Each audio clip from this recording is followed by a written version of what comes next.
Vivimos en una época en la que el ruido se ha convertido en sinónimo de vida.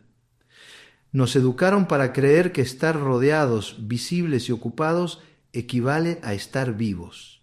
Nos persuadieron de que la felicidad es la suma de contactos, de invitaciones, de notificaciones que suenan como si fueran latidos externos que nos confirman la existencia. Pero detrás de esa hiperconectividad se esconde un fenómeno silencioso, una desconexión profunda con uno mismo. Muchas personas se sienten acompañadas y al mismo tiempo profundamente solas. Hablan todo el día, pero casi nunca se escuchan.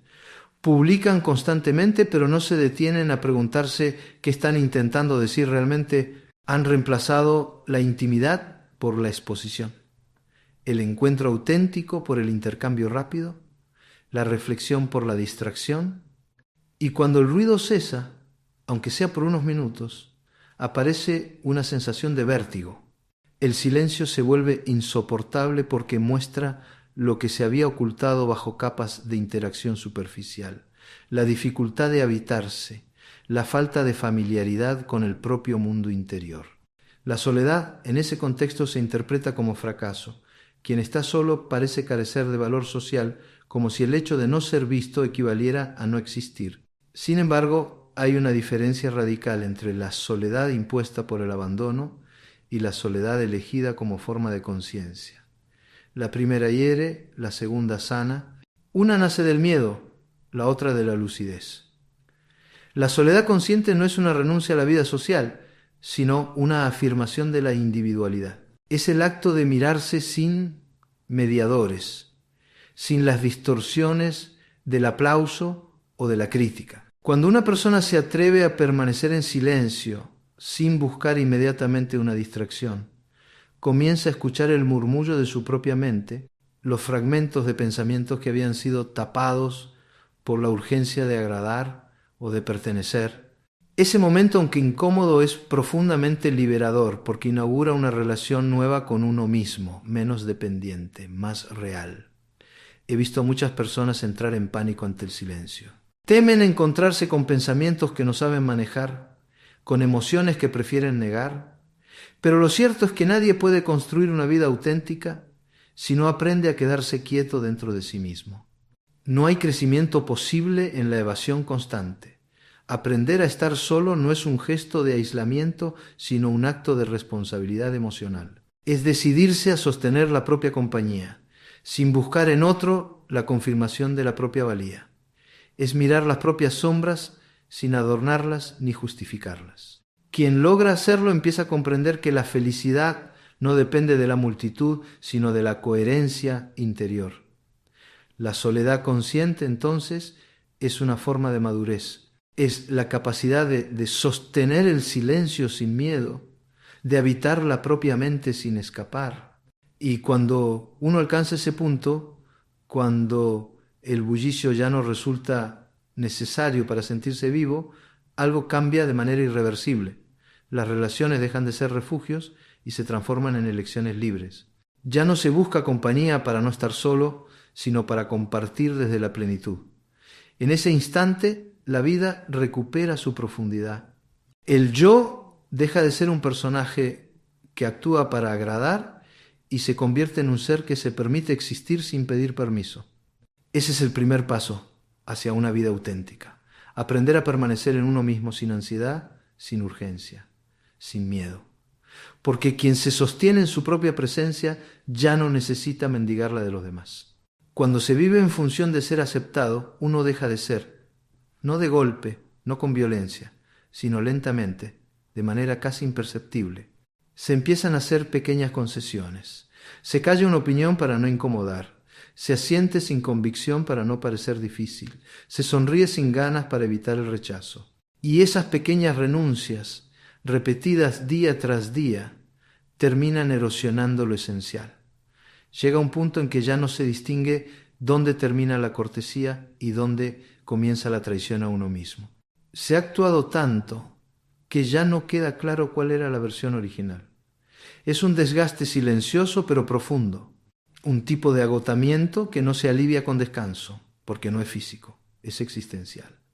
No se trata de dramatizar la vida social ni de negar la importancia del vínculo humano. Vincularse es necesario, es parte de nuestra naturaleza. Pero cuando el vínculo se vuelve obligatorio, cuando se transforma en una necesidad que sustituye a la autonomía, deja de ser nutritivo y empieza a volverse tóxico. Muchas personas viven atrapadas en una lógica de validación constante. Se preguntan a cada momento, ¿le habrá gustado lo que dije? Y si no contesto rápido, ¿pensará mal de mí? ¿Debería haber dicho otra cosa para caer mejor? Ese tipo de preguntas, que parecen triviales, en realidad revelan una estructura emocional frágil basada en el miedo al rechazo. Y el problema con el miedo no es solo que limita, sino que deforma. Quien vive con miedo a no agradar se convierte en alguien que no se pertenece. Adapta su discurso, sus gestos, incluso sus valores, con tal de ser incluido. Pero esa inclusión tiene un precio altísimo: la pérdida progresiva de autenticidad. La espontaneidad se reemplaza por estrategia, el deseo genuino por una imagen calibrada, la verdad emocional por una actuación conveniente. Y entonces lo que debería ser un encuentro se transforma en una representación.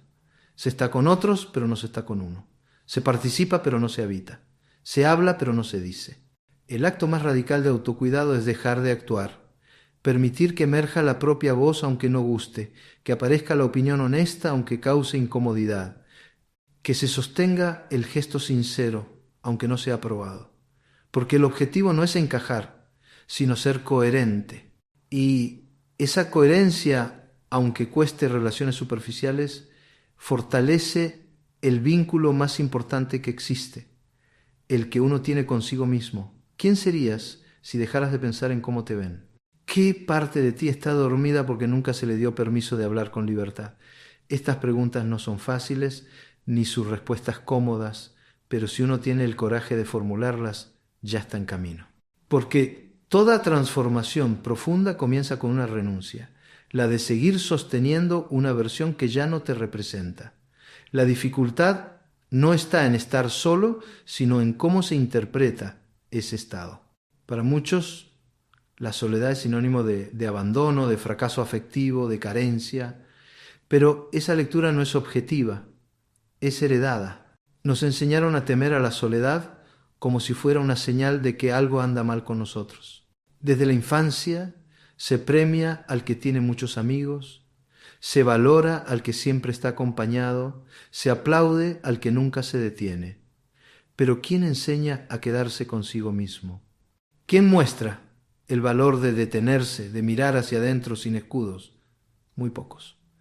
Porque el silencio, en esta cultura, se considera una amenaza, y sin embargo es allí donde comienza la verdadera transformación.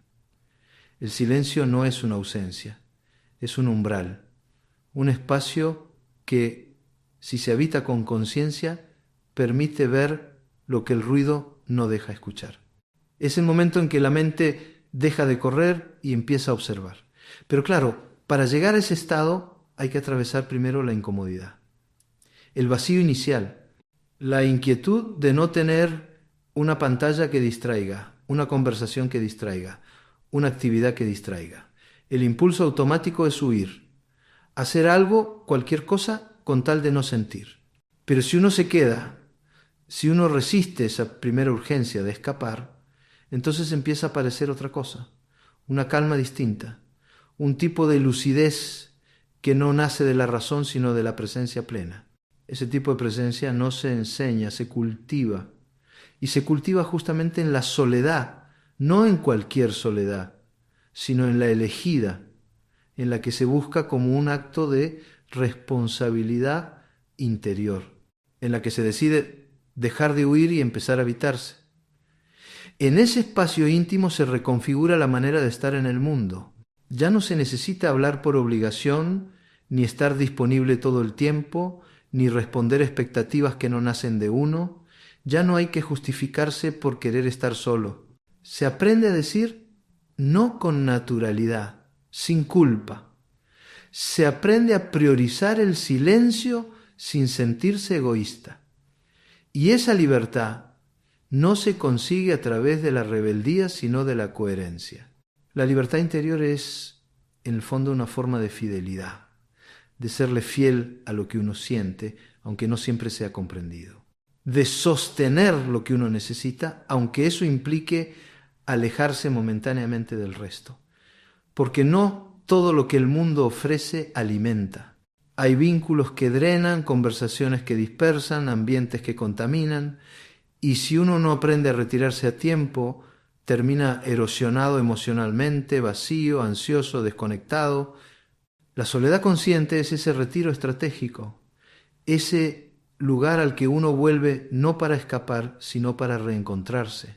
Y en ese reencuentro lo que emerge es una versión más íntegra, más silenciosa, pero también más potente. Uno de los síntomas más comunes de una vida desconectada es la sensación persistente de estar en movimiento pero no avanzar.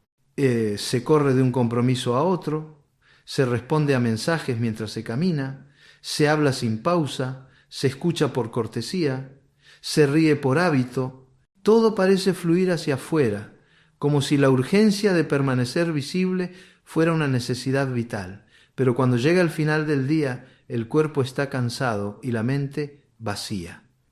No se trata de fatiga física, sino de un desgaste más sutil, más profundo, el desgaste de no haber estado realmente presente en nada. La sobreexposición, la hiperactividad social, la necesidad de estar en todo, muchas veces son síntomas disfrazados de una incomodidad interna que nadie quiere nombrar, la dificultad para estar consigo mismo sin sentirse solo. Es importante decirlo sin adornos.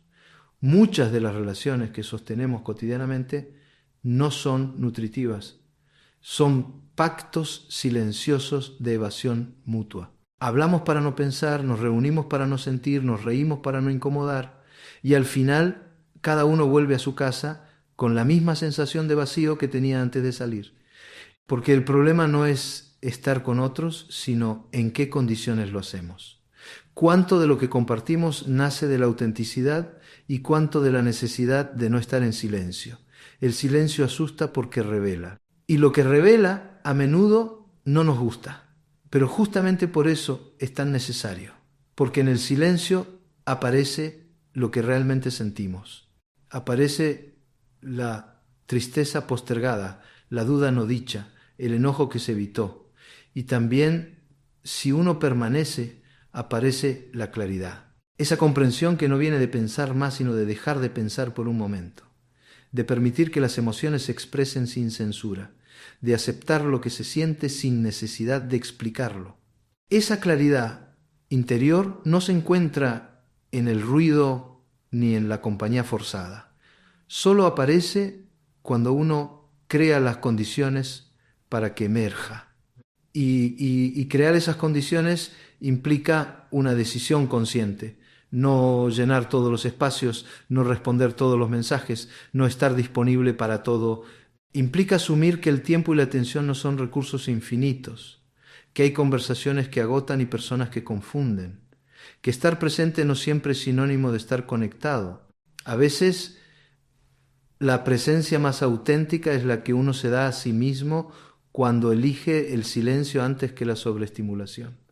No es un camino cómodo. Al principio duele. Duele decir que no.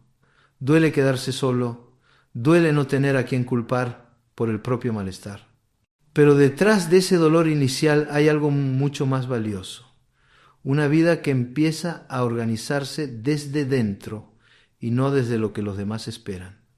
Y cuando eso ocurre, lo superficial pierde poder. Las opiniones ajenas dejan de ser mandato. El qué dirán se vuelve irrelevante. Y por fin uno empieza a habitarse con respeto, con atención, con verdad. Hay una idea profundamente arraigada que conviene revisar, la de que el amor, para ser verdadero, debe estar disponible en todo momento. Que una relación sana exige presencia constante, acuerdos tácitos de aprobación, respaldo incondicional, incluso cuando va en contra de lo que uno siente o necesita. Esta creencia ha llevado a muchas personas a confundir afecto con dependencia y compañía con fusión. El resultado es un modelo de relación donde uno deja de ser sujeto para convertirse en función. Ya no se está con el otro desde la libertad, sino desde la obligación emocional. Y ese tipo de vínculo, aunque esté lleno de palabras dulces, termina desgastando la autenticidad. Relacionarse desde la plenitud no significa estar siempre, decir siempre que sí, ni evitar el conflicto a toda costa. Significa poder decir, hoy necesito espacio, y eso no disminuye lo que siento por ti. Significa atreverse a ser honesto incluso cuando eso puede incomodar. Significa estar disponible desde la elección, no desde la necesidad. Porque cuando el vínculo se sostiene en la carencia, en el miedo a perder, en la urgencia de complacer, se transforma en prisión. Y no hay intimidad posible donde no hay libertad. He acompañado a muchas personas que se sienten culpables por necesitar tiempo a solas, como si el hecho de cuidarse implicara un abandono del otro. Pero esa culpa no viene de la realidad, viene del condicionamiento. Se les enseñó que amarse a uno mismo es egoísmo, que decir no es rechazo, que poner límites es una amenaza. Y no es así. El verdadero respeto empieza por uno. Y si uno no se respeta, lo que ofrece a los demás no es amor, es sacrificio. Y el sacrificio permanente, tarde o temprano, se vuelve resentimiento. Saber estar con otros sin perderse exige una claridad emocional que no se logra desde la reacción, sino desde la pausa. Desde el ejercicio consciente de revisar para qué estoy con esta persona, qué lugar ocupo en este vínculo, qué estoy dejando de ser para mantener esto que se llama relación. No se trata de cortar lazos a la primera incomodidad. Se trata de poner sobre la mesa una verdad. Nadie puede amar genuinamente si no puede sostenerse a sí mismo primero. Y es en la soledad donde esa autosostenibilidad se cultiva. No como un rechazo al otro, sino como una preparación ética para el encuentro. Porque cuando uno ha aprendido a estar solo sin sentirse abandonado, entonces puede ofrecer presencia sin exigencias, compañía sin invasión, afecto sin anulación. Y esa forma de estar en relación no solo es más sana, es más humana. La autonomía emocional no se consigue repitiendo afirmaciones frente al espejo, ni proclamando independencia en voz alta mientras por dentro todo tiembla. Se construye en silencio, en actos cotidianos que parecen pequeños, pero que con el tiempo reconfiguran el centro de gravedad desde donde uno vive. Es el gesto de no responder un mensaje de inmediato porque estás ocupado contigo mismo. Es el permiso que te das de no tener una opinión lista sobre todo, de no participar en todas las conversaciones, de no estar al día con cada novedad. Es el reconocimiento, a veces doloroso, de que tu energía mental es limitada y que si no la proteges se dispersa en lo superficial. Proteger la mente no es encerrarse, es filtrar. No todo merece tu atención, no toda interacción es necesaria, no todo contacto te nutre. Vivimos en una cultura donde estar informado, conectado y disponible se convirtió en una expectativa normalizada. Pero esa expectativa no es humana, es extenuante. Y para muchos se vuelve destructiva, porque la mente no puede sostener coherencia si está en permanente estado de interrupción. Y sin coherencia uno se fragmenta. No hay claridad, no hay dirección, no hay verdadera presencia. La soledad consciente aparece como un antídoto. No como una evasión, sino como una práctica de reintegración. El espacio silencioso que uno se reserva es como una habitación interna donde se reordena lo esencial. Allí el pensamiento recobra profundidad, la emoción se decanta, la creatividad despierta.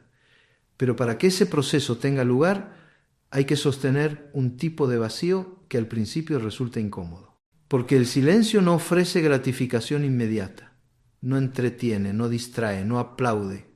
Y por eso es tan valioso, porque justamente en ese espacio sin estímulos uno se encuentra con lo que verdaderamente habita en su interior. A veces eso que aparece no es lo que uno esperaba. Surgen dudas que habían sido tapadas, heridas no resueltas, decisiones postergadas. Pero si uno resiste la tentación de huir, si puede quedarse un poco más, algo empieza a moverse desde otro lugar.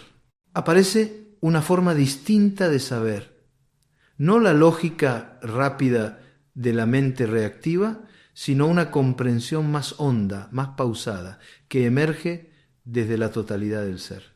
Ese tipo de saber no se obtiene consultando a otros, no se encuentra en libros ni en consejos, se revela en la escucha interna, en la intimidad sin testigos.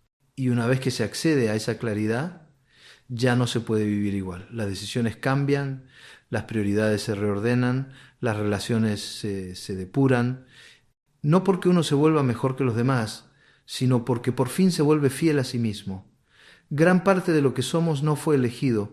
Lo aprendimos por imitación, por necesidad de pertenencia, por miedo al rechazo.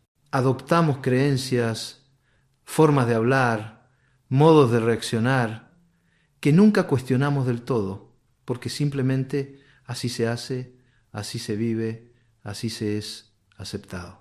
Pero hay un momento en la vida, y suele llegar cuando uno ya ha vivido lo suficiente, en que la incomodidad se vuelve insoportable. Ya no basta con seguir el guión.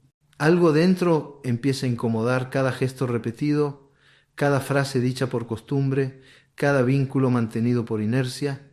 Es entonces cuando surge la pregunta que cambia todo. ¿Esto que estoy sosteniendo todavía me representa? La cultura nos empuja a encajar. Desde todos los frentes medios, familia, entorno laboral, redes sociales, se establece una idea de lo que significa ser alguien.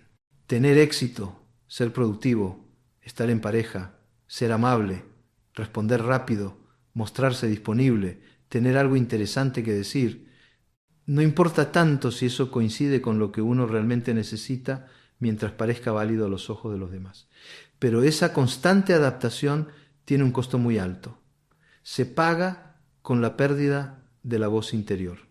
He visto personas inteligentes, sensibles, emocionalmente lúcidas, vivir atrapadas en moldes que no les pertenecen, imitan porque temen decepcionar, se ajustan porque temen ser excluidas, pero en el fondo sienten que algo está mal, que algo no encaja.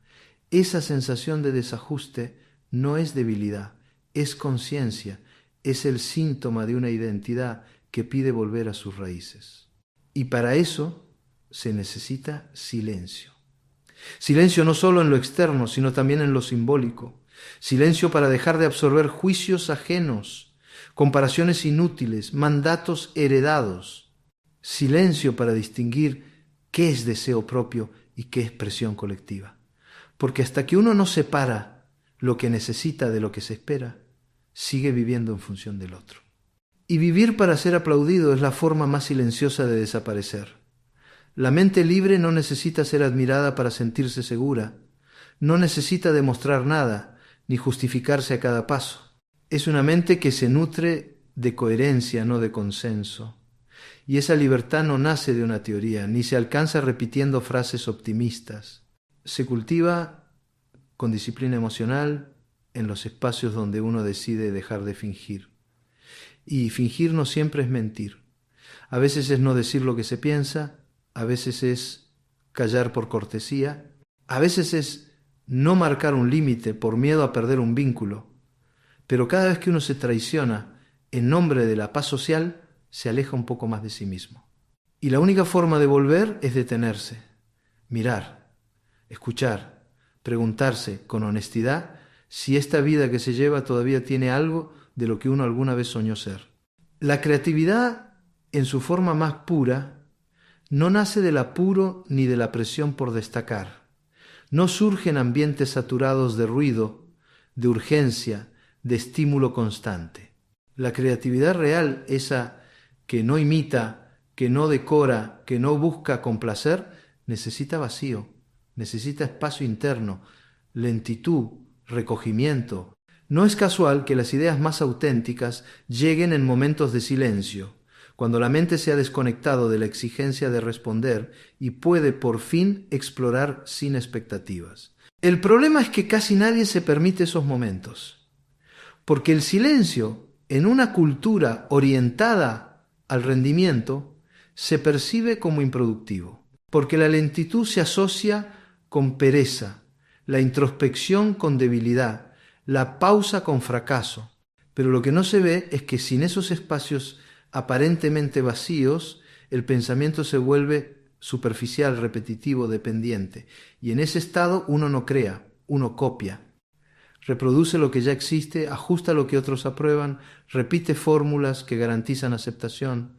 Para que una idea nueva nazca, hay que desarmar primero el impulso de complacer.